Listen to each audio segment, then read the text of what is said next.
Hello everyone. सबको सुनाई दे रहा है बराबर से? एक बार थम्स अप देना, सुनाई दे रहा है बराबर से तो, और स्क्रीन दिख रहा है तो।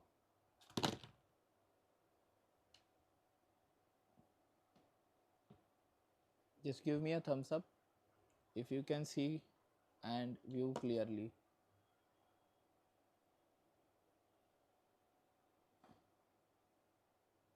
यस, दिख रहा है बराबर से, तो वी कैन स्टार्ट। सो हम ये क्लासेस छोटी ही रखेंगे, आधे आधे घंटे की, जिसमें मैं बेसिक कोडिंग और एल्गोरिदम का जो पार्ट है वो पूरी तरह आपको एक्सप्लेन कर दूंगा। ठीक है, so let us start with data structures.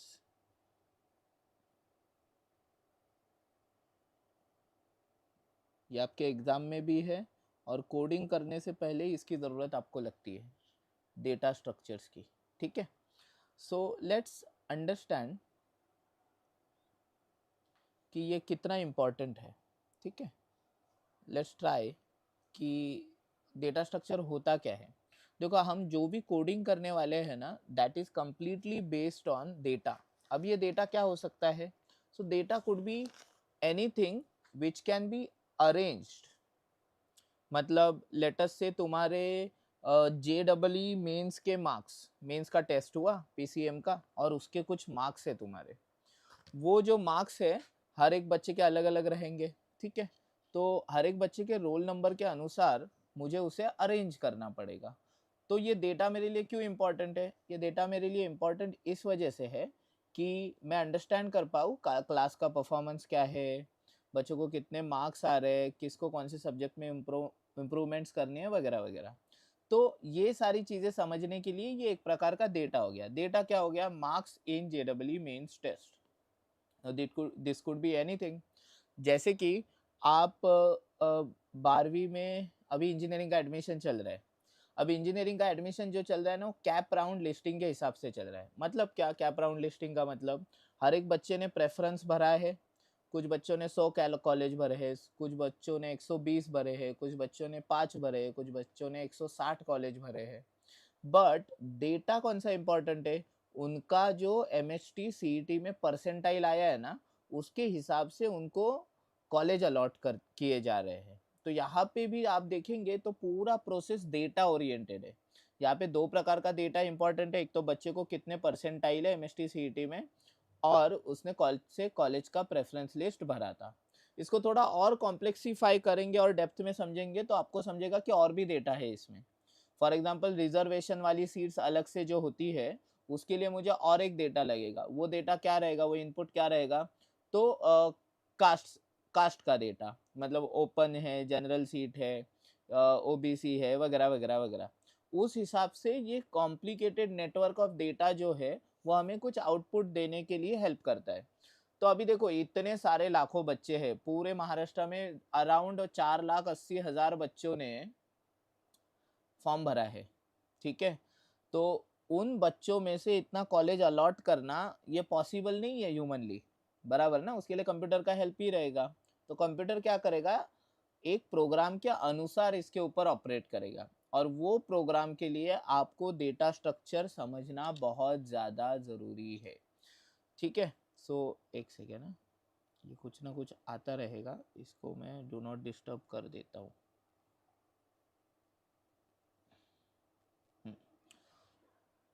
Okay, so data आपको सबसे पहले समझना कैसे है? देखो, आपने जब 10वीं का अपना रिजल्ट देखा तो अपने रोल नंबर डाला और मम्मी का नाम आई गेस डालते हैं और बर्थ डेट, ऐसा कुछ तो 3 डेटा प्रोवाइड करके आपको आपके मार्क्स दिख जाते हैं। बट पूरी कंट्री में तो लाखों करोड़ों बच्चों का डेटा रहेगा ना, उसमें से बराबर बच्चे का डेटा ढूंढना पड़ता है। इसको हम क्या कहेंगे? Searching of data. ठीक है, डेटा के ऊपर हम अलग अलग तरह के ऑपरेशंस कर सकते हैं। तो जैसे कि पहला डेटा, उसका नाम है ट्रैवर्सिंग, या फिर इसको इंग्लिश में कहते हैं ट्रैवर्सिंग ऑफ डेटा। मतलब क्या? आपको एक लिस्ट दिया है, सपोज 100 बच्चों के मार्क्स है, पहले बच्चे के इतने मार्क्स, दूसरे बच्चे के इतने मार्क्स, तीसरे बच्चे के इतने मार्क्स। ऐसे करते करते आप हर बच्चे के मार्क्स चेक करते जा रहे हो। So that is called as traversing of data. Second होता है inserting of data. Inserting of data का मतलब क्या हो जाएगा कि लेटर से आप किसी बच्चे का एंट्री करना भूल गए हो या फिर उसका एडमिशन बाद में हुआ, बट रोल नंबर के अनुसार या फिर सरनेम के अनुसार उसका रोल नंबर बीच में आ रहा है। जैसे कि लेटर से मेरा सरनेम मोरे है और मेरा एडमिशन बाद में हुआ, बट सरनेम के अनुसार अल्फाबेटिकली अरेंज किया तो मेरा रोल नंबर 45 आना चाहिए, तो मेरे को बीच में डालना पड़ेगा ना डेटा के। मतलब आपने डेटा स्ट्रक्चर पे एक ऑपरेशन किया, तो वो ऑपरेशन क्या हो गया, इंसर्टिंग। Third is deleting. अब डिलीटिंग मतलब क्या, तो देखो बहुत सारे बच्चे होते हैं जो शुरुआत में जेडब्ल्यू मेंस में एडमिशन ले लेते हैं, हर साल का स्टोरी है। जेडब्ल्यू मेंस में एडमिशन लेने वाले बच्चों में से एक आधा % बच्चे ऐसे होते हैं कि जेडब्ल्यू मेंस की क्लासेस पहले महीने बैठने के बाद ही उनको समझ जाता है ये अपने बस की बात नहीं, तो वो एडमिशन विड्रॉ कर लेते हैं जेडब्ल्यू मेंस का और बोर्ड्स में शिफ्ट हो जाते हैं। जैसे अपने यहाँ पे आरएस बैच है, तो यहाँ पे मुझे क्या करना पड़ेगा, उस बच्चे का वहां से एडमिशन डिलीट करना पड़ेगा। So that deletion of data comes under operation of data which is deleting.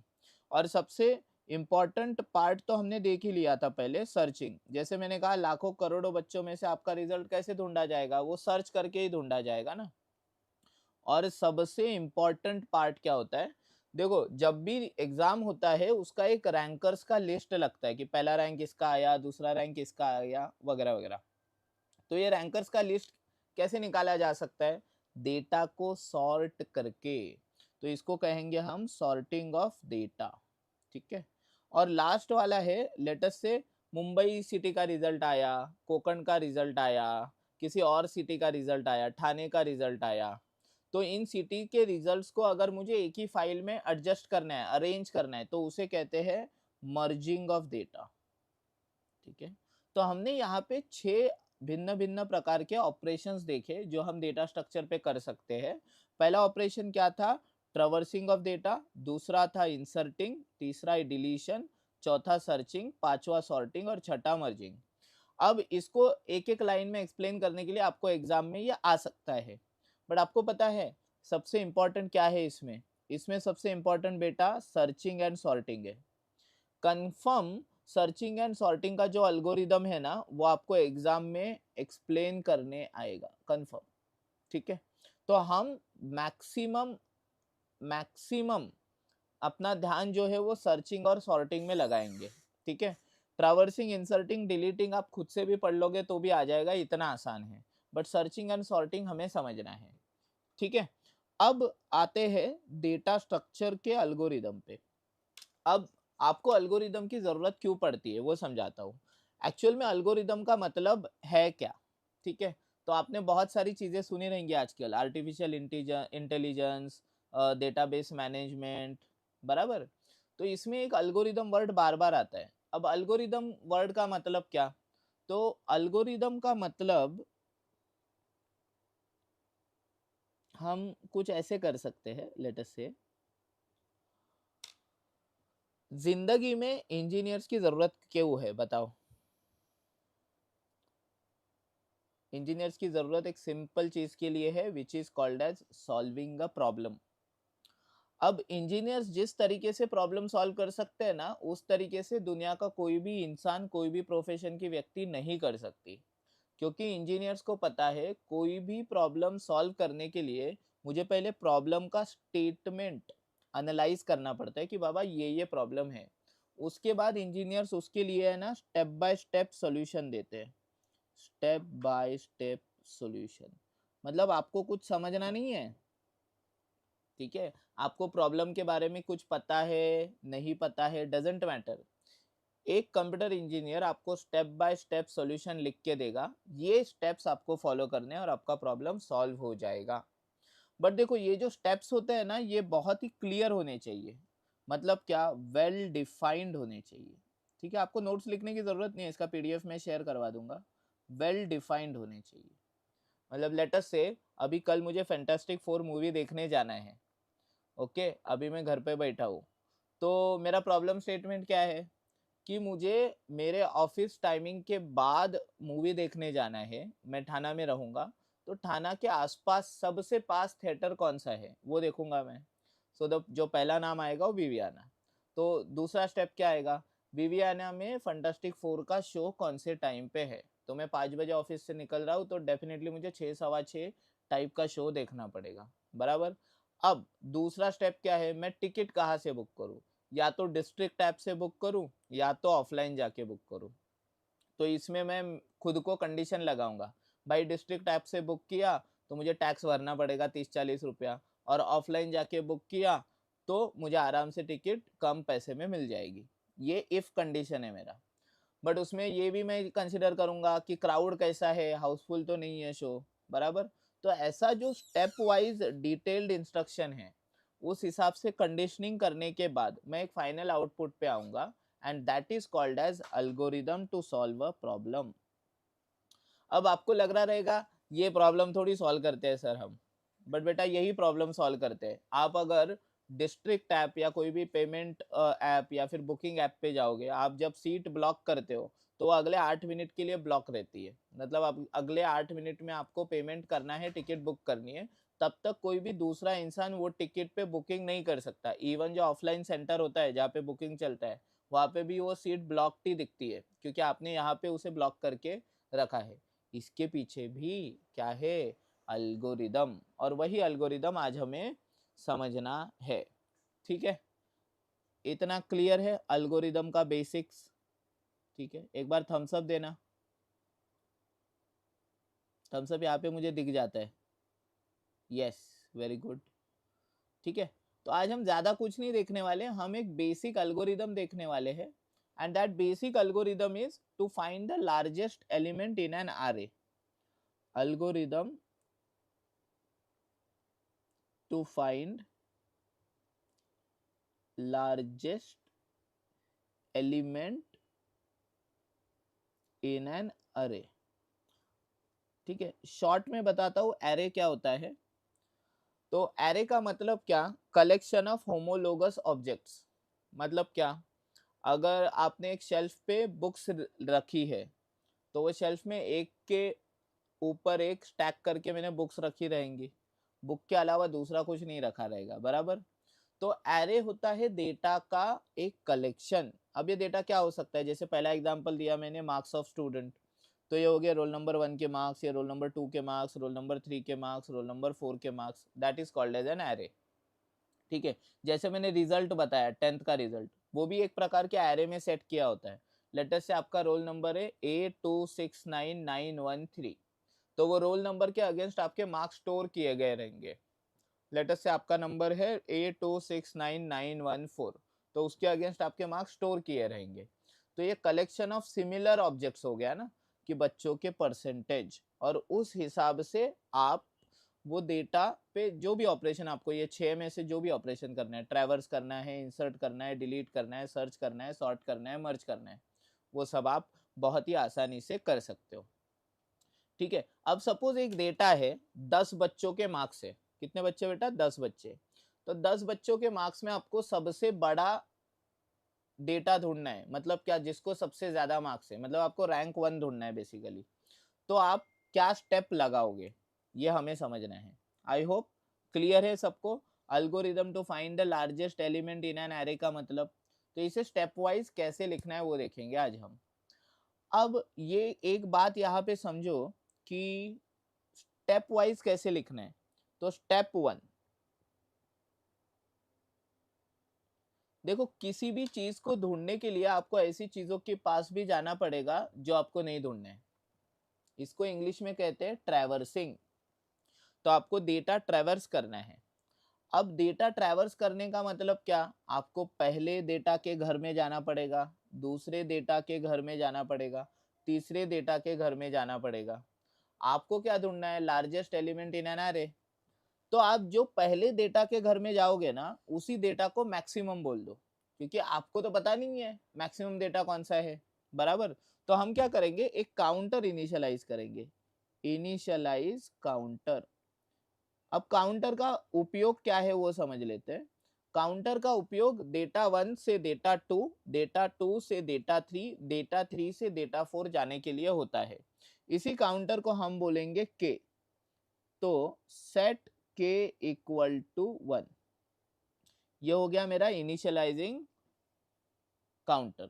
ठीक है, अब मैं क्या बोलूंगा कि डेटा वन जो है ना, डेटा वन उसे हम मैक्स बोल देते हैं, ठीक है। इसका मैं एग्जीक्यूशन भी आपको दिखाऊंगा, ठीक है। डेटा वन को हमने क्या बोल दिया, मैक्स। मतलब सबसे बड़ा डेटा मेरे मुताबिक अभी कौन है, डेटा वन, ठीक है। इसका एक एग्जांपल भी दूंगा मैं, उसको ये एल्गोरिदम हम एग्जीक्यूट करके चेक करेंगे। तो स्टेप वन में हमने क्या किया कि काउंटर इनिशियलाइज किया, which is k for counter, k equal to one. उसके बाद हमने क्या किया, उसके बाद हमने max is equal to data one ऐसा बोल दिया, ठीक है।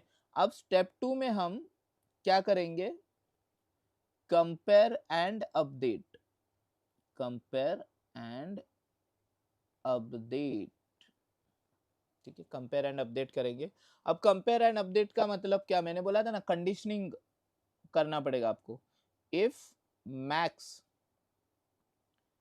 Is less, if max is less then data of k plus 1, if max is less then data of k plus 1। अब आप बोलोगे सर ये k प्लस 1 क्या है, बेटा k का वैल्यू क्या है, 1 है, तो k प्लस 1 क्या हो जाएगा, 2, फिलहाल 2 हो जाएगा। तो अगर मैक्स डेटा 2 से छोटा है, इसका मतलब डेटा 2 बड़ा है, देन हम बोलेंगे इंटरचेंज, मतलब देन इंटरचेंज भी नहीं, देन हम बोलेंगे max is equal to data k plus 1, और यहाँ पे एंड ऑफ इफ स्ट्रक्चर होगा, एंड ऑफ इफ स्ट्रक्चर, ठीक है। बट अगर डेटा टू डेटा वन से बड़ा नहीं है तो ये कंडीशन फॉलो ही नहीं होगी ना। If max is not less than data of k plus 1, तो क्या होगा, तो मैक्स के अंदर डेटा टू नहीं जाएगा, that is totally okay. Max के अंदर मुझे बड़ा ही डेटा रखना था, ठीक है,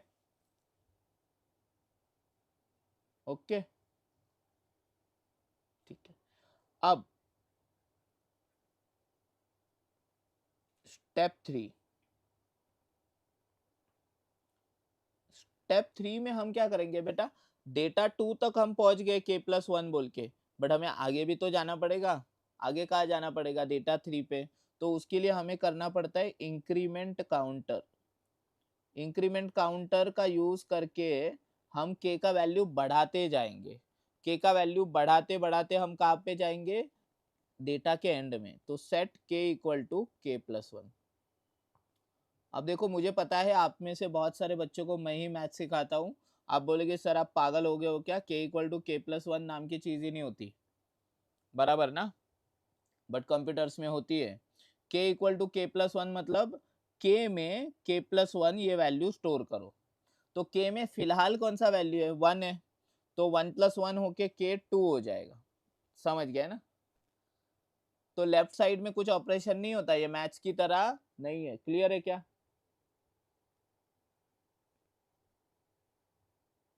क्लियर है ना। अब स्टेप फोर, ये मैं रन करके भी दिखाऊंगा, कुछ चीजें आपको अभी सेंस नहीं बनाएंगी, बट जैसे ही मैं रन करूंगा ना, it will all make sense to you, ठीक है। अब स्टेप फोर समझ लेते हैं। If k is less than n, अब ये n क्या है मैं बताता हूं, then go to step two, end of if structure. अब ये n क्या है मैं बताता हूँ, डेटा का साइज है बेटा, n इज डेटा का साइज। देखो आप हमेशा हमेशा k बढ़ाते नहीं जा सकते। अगर 10 बच्चों का रिजल्ट है, उसमें से सबसे बड़े परसेंटेज मुझे चाहिए, तो मैं k का वैल्यू 1 से स्टार्ट करूंगा और एंड कहाँ करूंगा, 10 पे करूंगा ना। 10 बच्चों के मार्क्स चेक करने के बाद 11वें बच्चे का मार्क्स जब मैं चेक करने जाऊंगा, 11वां बच्चा ही नहीं है, तो कंप्यूटर को कुछ मिलेगा ही नहीं। एक्चुअली कंप्यूटर मेमोरी में ऑलरेडी कुछ स्टोर्ड रहता है, जिसे गार्बेज वैल्यू कहते हैं। तो ये डेटा है ना, जिबरिश देता रहेगा आपको, जिबरिश मतलब कुछ भी रैंडम। आपने पहले 10 मेमोरी लोकेशंस में ही मार्क्स स्टोर किए थे, आगे पूरा गार्बेज वैल्यू रहेगा।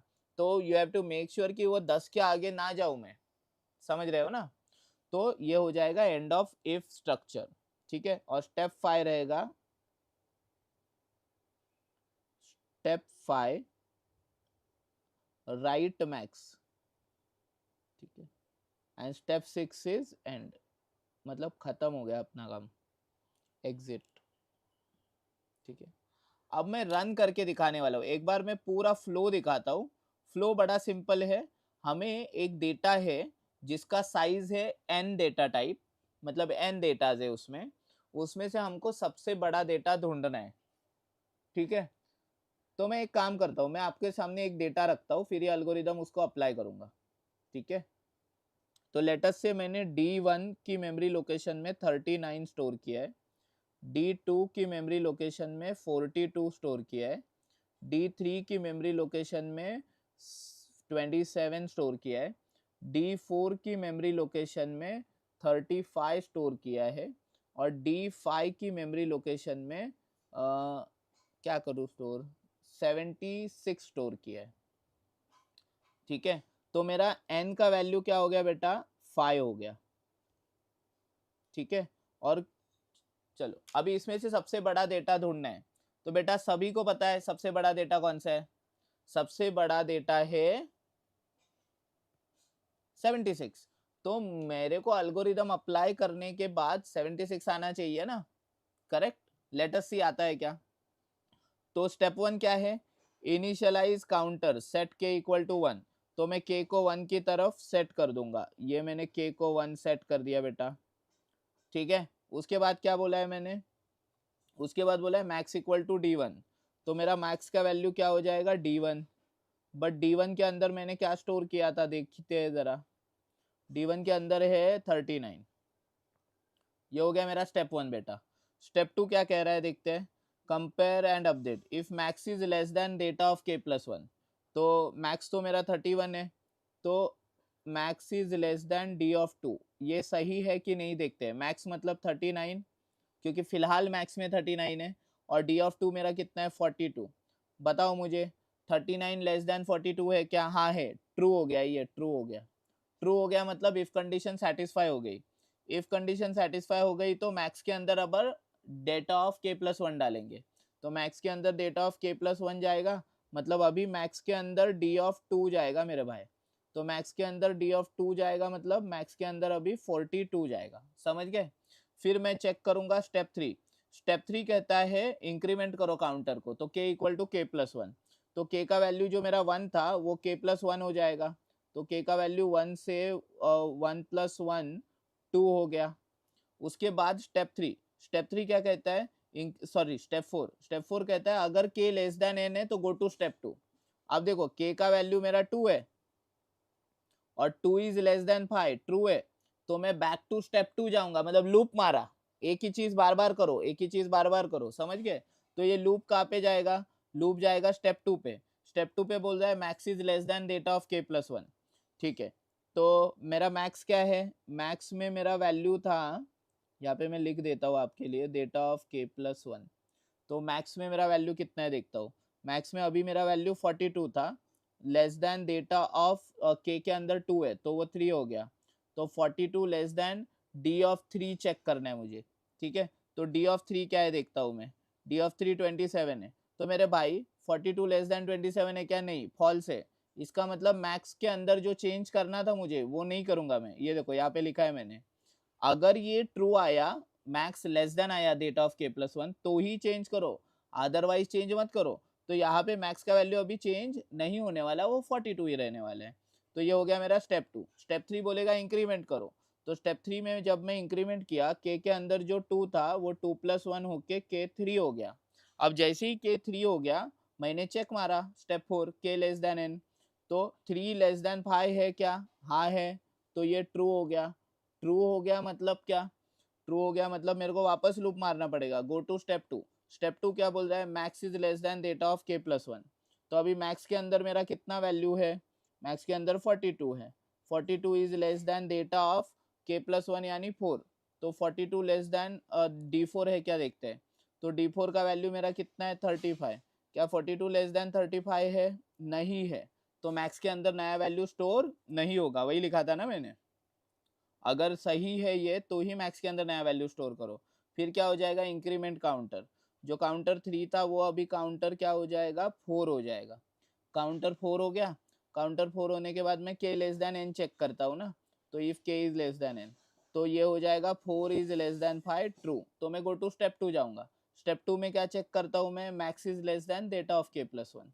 तो मैक्स मेरा कितना है 42, तो ये 42 लेस देन डेटा ऑफ के प्लस 1 यानी 4 plus 1 5, 42 less then data of 5 देखते हैं बेटा कितना है 76, तो 42 लेस देन 76 ये ट्रू है बेटा।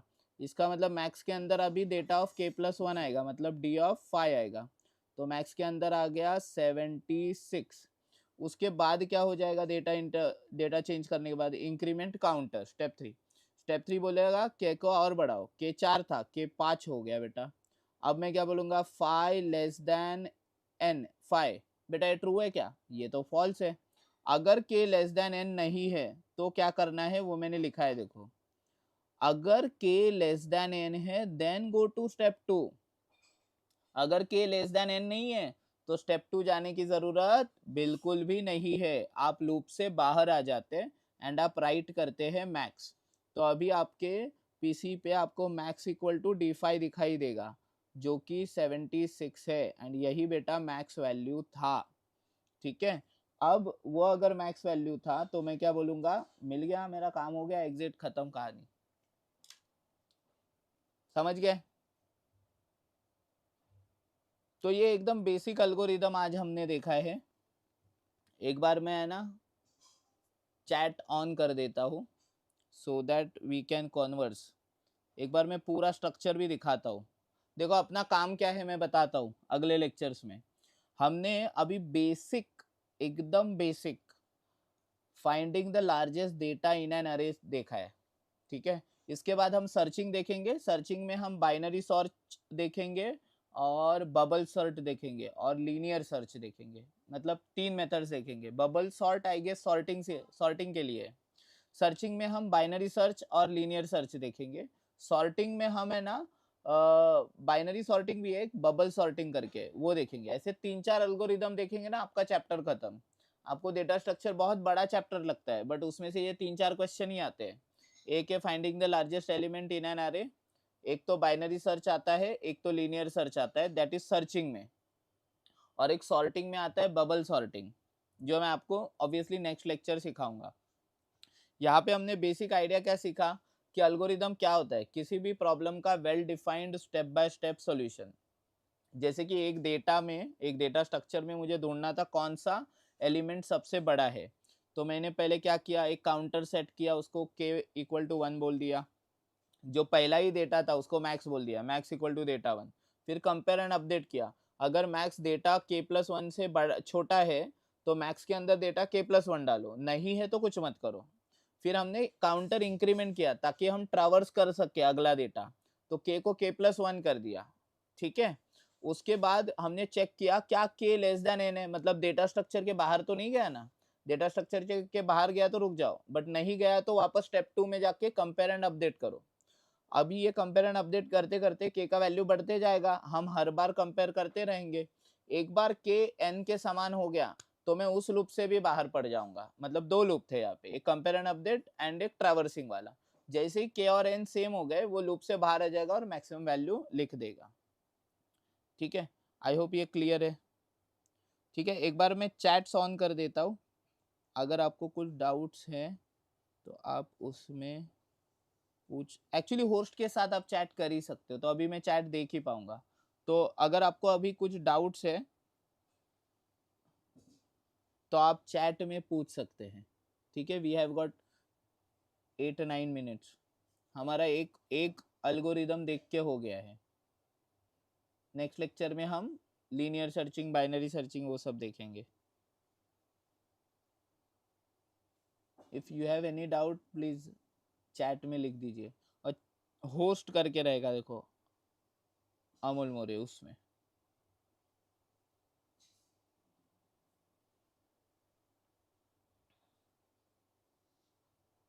सबको क्लियर है? और अपना गोल क्लियर हुआ डेटा स्ट्रक्चर चैप्टर में। डेटा स्ट्रक्चर चैप्टर में ये 4 से 5 ही एल्गोरिदम देखने अपना काम हो जाएगा, आपको ज़्यादा नहीं पढ़ना पड़ेगा। तो इसको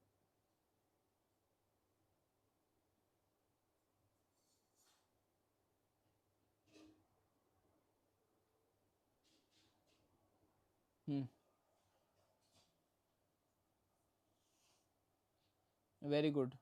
आई थिंक सभी को क्लियर हो गया। मैं एक बार और आपको है ना बता देता हूँ, अगर किसी का सुनना रह गया तो। बहुत ही सिंपल टेक्निक है डेटा स्ट्रक्चर चैप्टर में।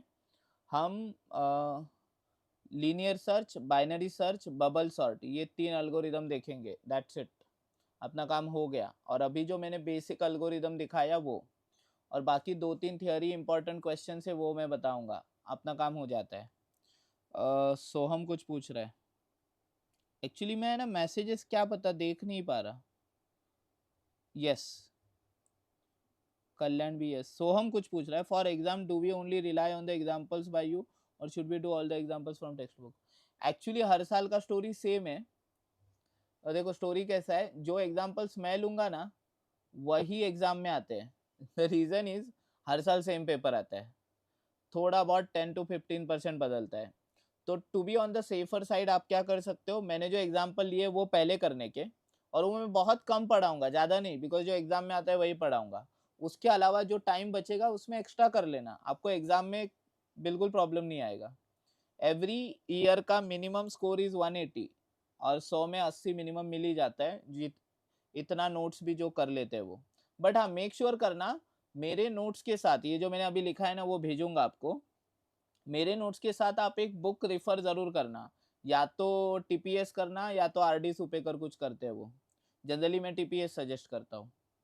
ठीक है, तो अभी ये नोट्स आपके ग्रुप्स में आ जाएंगे थोड़ी देर में। और एक चीज कि लेक्चर्स ऐसे ही आधे आधे घंटे के ही रखेंगे, मतलब आज एक एल्गोरिदम हो गया, कल एक एल्गोरिदम, और ऐसे करते करते डेटा स्ट्रक्चर में कवर कर दूंगा। नेटवर्क टेक्नोलॉजी करके एक चैप्टर जो है वो पूरा थियोरी है इलेक्ट्रॉनिक्स वाला, वो you can start studying on your own. मैं फोकस कहाँ पे करूंगा, HTML पे, डेटा स्ट्रक्चर पे, C++ पे, ये 3 चीज़ों पे फोकस करूंगा जो सिखाने लायक है। ठीक है, ओके, सो ऑल क्लियर, किसी को कोई डाउट नहीं ना? और कोई डाउट है तो पूछ लीजिए, we have got 2 more minutes। I think everybody is clear. Okay then, bye bye everyone. Notes में 2 मिनट में शेयर कर देता हूँ। Thank you for attending the lecture, bye bye.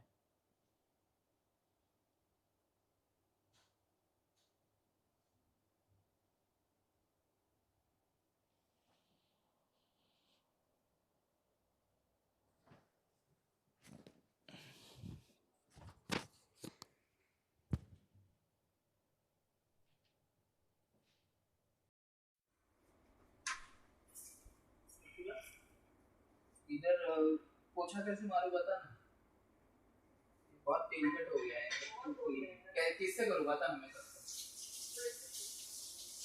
वो है नहीं क्या अच्छा वाला? हाँ बताओ, वो चिपचिपा हो जाएगा रे पोपट में। तो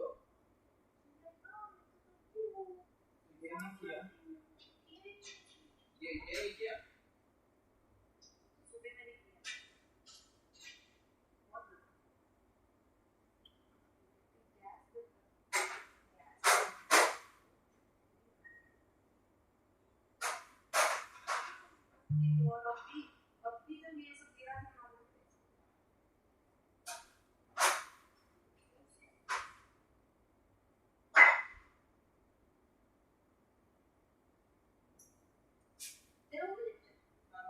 आधे घंटे का ही रखा ना, मतलब मैं ऐसे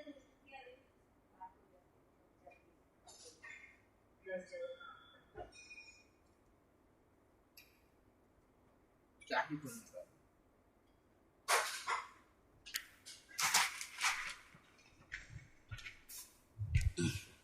संभाल के चलना, थोड़ा चिपचिपा है।